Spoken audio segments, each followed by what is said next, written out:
دلم الفت ندارد به کمال پادشاهی، به خدا که این گدایی ندهم به پادشاهی.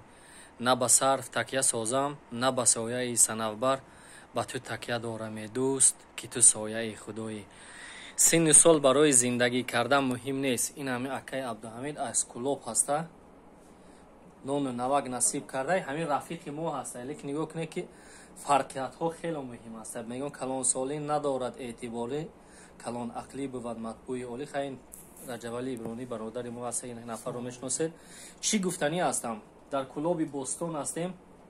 طرفی از توشنی دایی تغیی کم طرف کجا اسم طرف تغیی وای نایدی او آنها گوشن کی از توشنی میزن آنا میخی. او آنها چون در کلوب بوستون هستیم.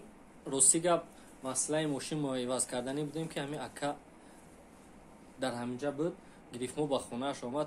نون و نمک همه جا بسیار است، لیکن دوستی و رفیقی و نیکی کردن هر کس داشتن نمیتونه. حضور احمد اکا از نام تمامی همون نفرهایی که ما رو میشناسن قدر میکنن، خواهش میکنم که یک کف دعا به خاطر اکای عبدالحمید کلوبی ما باشد. به نهایت انسان خاکسار، دلپاک و نیکسرشت هست. خداوند نگهبانتون باشد. همه کسا برای اکای عزیز ما دعا میکنیم تا اونه که باز خداوند مهر و محبت انا همین دوستی و همدیگر فهمی در دل هر یکی ما زیاده گرداند. خدا حافظ.